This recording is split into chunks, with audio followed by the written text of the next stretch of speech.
আমি বাগিতে গিয়ে টিউশনি পড়াতাম। আমি যাকে টিউশনি পড়াতাম সে ছিল অষ্টম শ্রেণীতে পড়ুয়া একজন ছাত্র।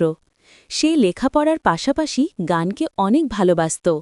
আমি তাকে সন্ধ্যা ৭টা থেকে রাত ৮টা পর্যন্ত লেখাপড়া শেখাতাম। তার বাড়ি আমার বাড়ির পাশেই ছিল। একদিন টিউশনি শেষ করে যখন বাড়িতে ফিরতে যাব, ঠিক তখনই শুরু হলো প্রচুর ঝড় বৃষ্টি। কোনোভাবেই বৃষ্টি থামছিল না। রাত বাড়ছিল। আমি ঝড় বৃষ্টি থামার জন্য অপেক্ষা করছিলাম।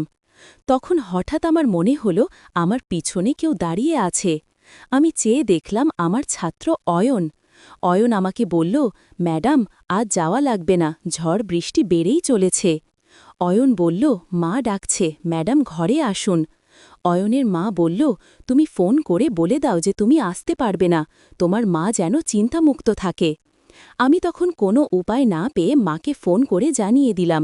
আমি যখন অয়নের মায়ের সাথে খাওয়া দাওয়া সেরে নিলাম, তখন অয়নের মা আমাকে অন্য একটা রুম দেখিয়ে দিলেন থাকার জন্য।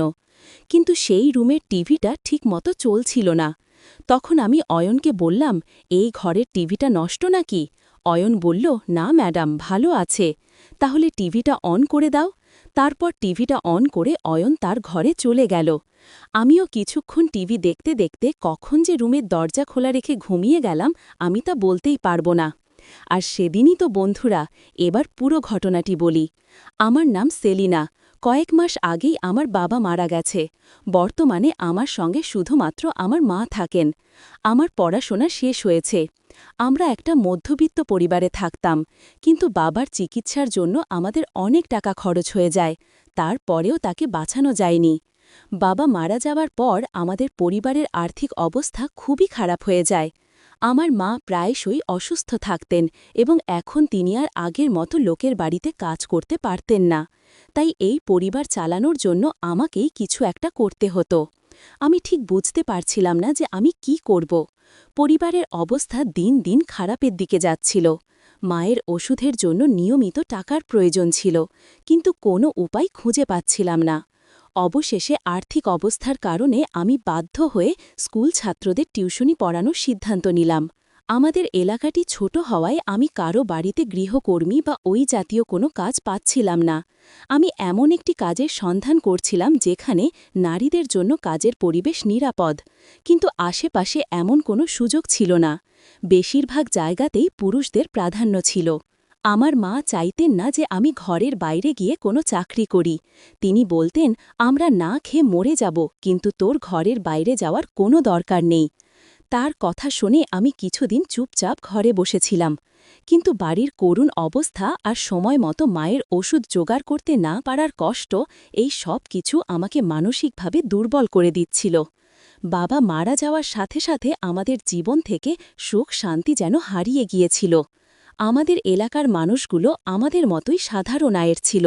আমি কাছাকাছি ছেলে মেয়েদের টিউশন পড়াতে চেয়েছিলাম, কিন্তু এখান থেকে যে পারিশ্রমিক পেতাম তা দিয়ে আমাদের সংসার চালানো সম্ভব ছিল না।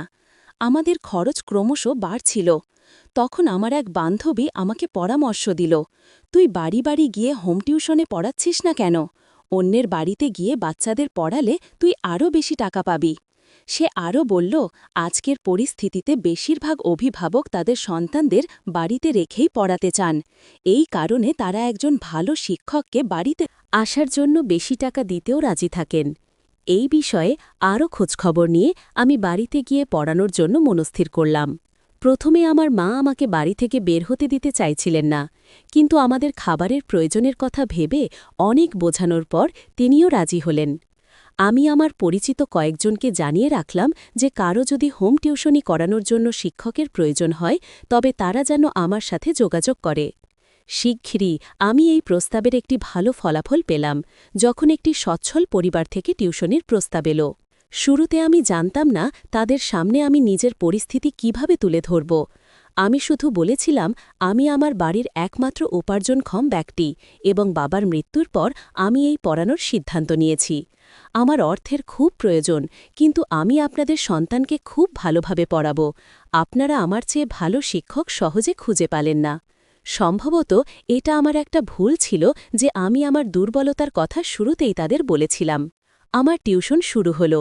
আমি দুপুর 2টা থেকে রাত 8টা পর্যন্ত বিভিন্ন বাড়িতে গিয়ে বাচ্চাদের পড়াতাম। আমি মোট 7টি বাড়িতে 1 ঘণ্টা করে টিউশনি করতাম। এই বাচ্চাদের মধ্যে একজন ছিল অয়ন, যাকে আমি সন্ধ্যা 7টা থেকে রাত 8টা পর্যন্ত পড়াতাম। সে 8ম শ্রেণীতে পড়ত, একটু বড় ক্লাসে ছিল, আর বাকিরা সবাই নিচ শ্রেণীতে পড়ত। প্রথম থেকেই অয়ন আমার সাথে কিছুটা অদ্ভুতভাবে কথা বলত। সেই বাড়িতে একজন মহিলা ছিলেন, তিনি অয়নের মা। অয়ন ছিল তার একমাত্র সন্তান। অয়নের বাবা একটি বড় হাসপাতালে চাকরি করতেন এবং ডিউটির জন্য তাকে প্রায়শই শহরের বাইরে থাকতে হতো। আমি মনে মনে ভাবলাম, এই পরিবারটি বেশ সচ্ছল এবং এখান থেকে আমি একটি ভালো টিউশন ফি পাচ্ছি, যা আমার জন্য সহায়ক হবে। অয়নকে পড়ানো শুরু করার প্রায় 20 দিন কেটে গেছে। হঠাৎ করে আমি লক্ষ্য করলাম, আমি যখনই অয়নকে হোমওয়ার্ক দিই তখন তার খাতার পাতায় গান লেখা থাকে। খুব সুন্দর একটি গান। আমি তাকে বললাম, তুমি গান লিখতে পারো? সে বলল, হ্যাঁ ম্যাডাম, আমি সুন্দর গান, কবিতা নিজেই লিখতে পারি এবং গাইতেও পারি। আমি তার মাকে এই বিষয়টি জানালাম। তিনি বলেন, তার ছেলে শিল্পী হতে আগ্রহী, কিন্তু আমি চাই না যে অয়ন শিল্পীর দিকে ঝুঁকুক। আমি চাই সে উচ্চশিক্ষা লাভ করুক, যাতে পরবর্তীতে সে নিজের ব্যবসা সামলাতে পারে। আমি তাকে বললাম, আপনার চিন্তাভাবনা খুব ভালো, কিন্তু আমি বিশ্বাস করি যে বাচ্চাদের যা করতে ভালো লাগে তাদের সেই কাজেই সমর্থন করা উচিত।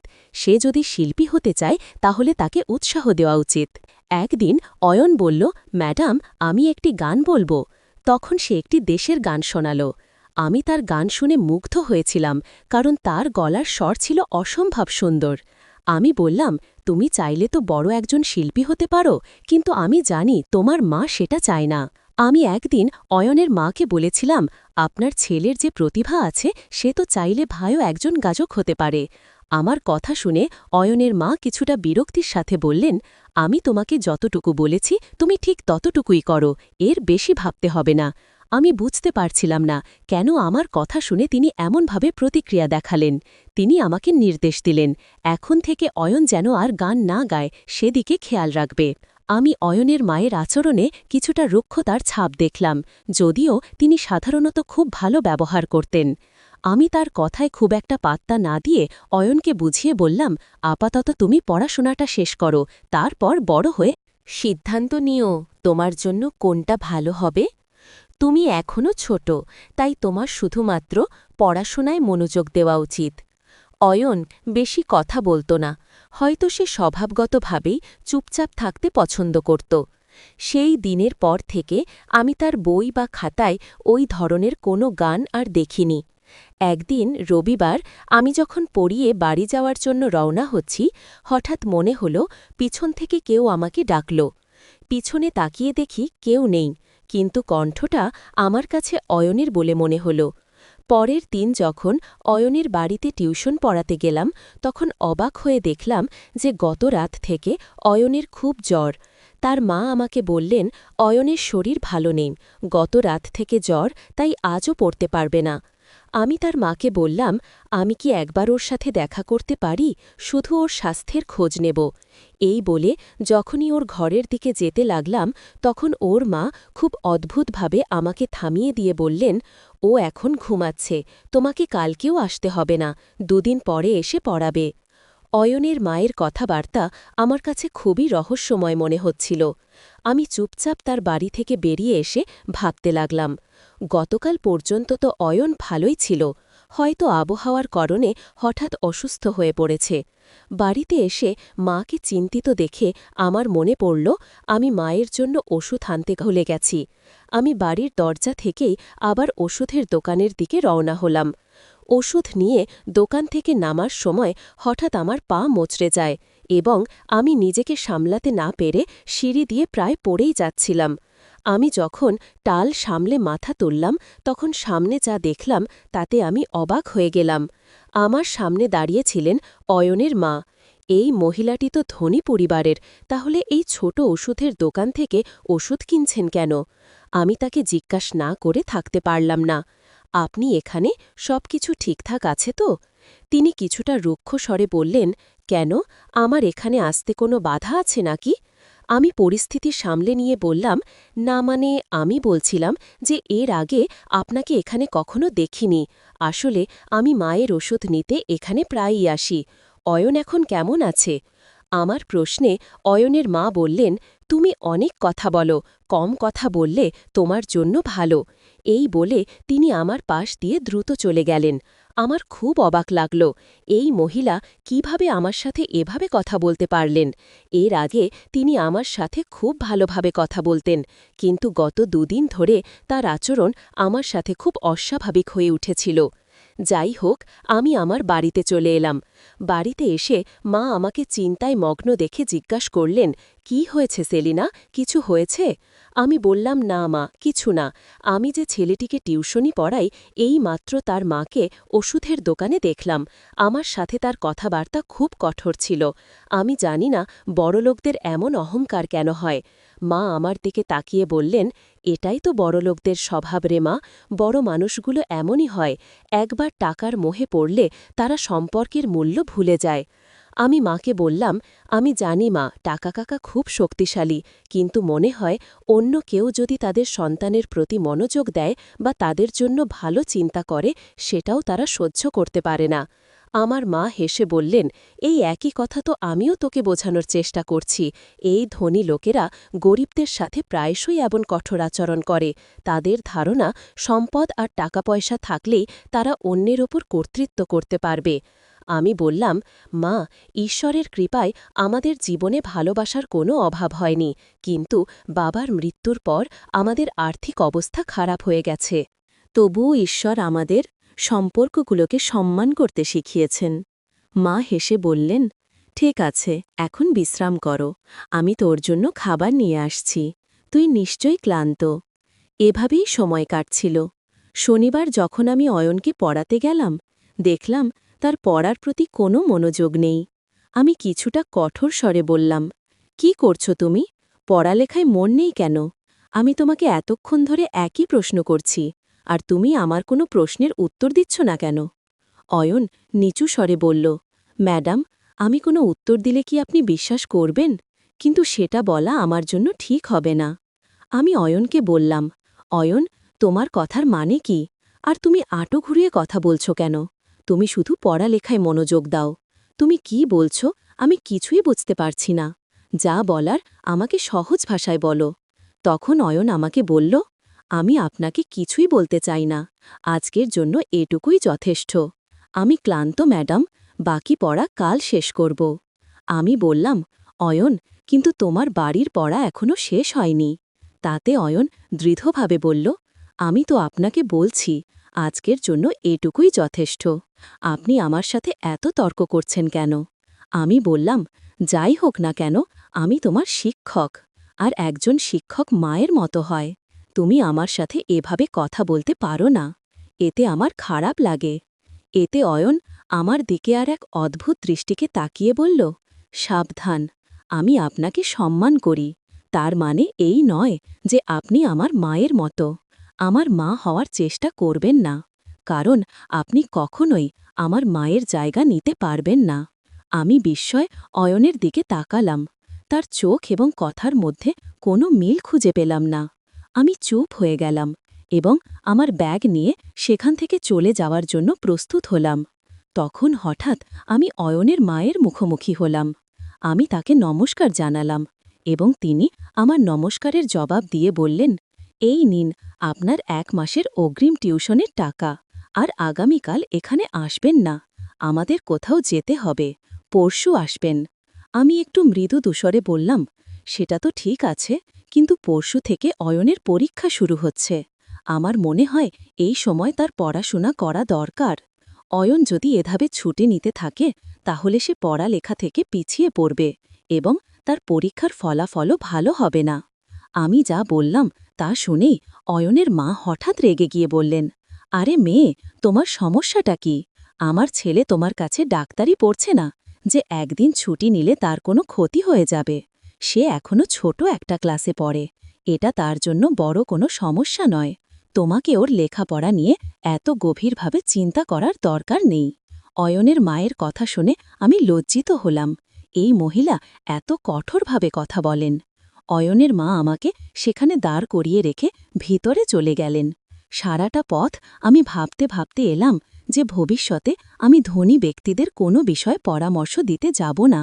অয়ন যদি পরীক্ষায় খারাপ ফল করে তাতে আমার কি? কিন্তু আমার আফসোস হচ্ছিল যে অয়ন খুব বুদ্ধিমান একটি ছেলে এবং তার দিকে একটু মনোযোগ দিলে সে অনেক ভালো করতে পারত। যখন আমি সামনে হাঁটতে লাগলাম হঠাৎ আবার মনে হলো কেউ আমাকে ডাকছে। রিকশায় বসতে যাব এমন সময় আবার মনে হলো কেউ ডাকল। এই ডাকে আমার মনের ভেতরটা কেঁপে উঠল। আমি রিকশা থামিয়ে এদিক ওদিক তাকালাম, কিন্তু কাউকে দেখতে পেলাম না। কেন জানি না বারবার মনে হচ্ছিল কেউ আমাকে অনুসরণ করছে। এবং এই ঘটনাটা তখনই ঘটত যখন আমি অয়নের বাড়ি থেকে বেরোতাম। হয়তো আমার মা বাড়িতে আমার জন্য অপেক্ষা করছিলেন এবং রাত হয়ে যাওয়ায় আমার এমনটা মনে হচ্ছিল, কিন্তু আমার মন শান্ত হচ্ছিল না। এভাবেই আমার জীবন চলছিল। হঠাৎ আমার জীবনে এমন একটা ঝড় এলো যা আমি কখনো কল্পনাও করিনি। পরের দিন যখন আমি অয়নের বাড়িতে গেলাম, সেখানে একজনকে বসে থাকতে দেখে আমি কিছুটা থমকে গেলাম।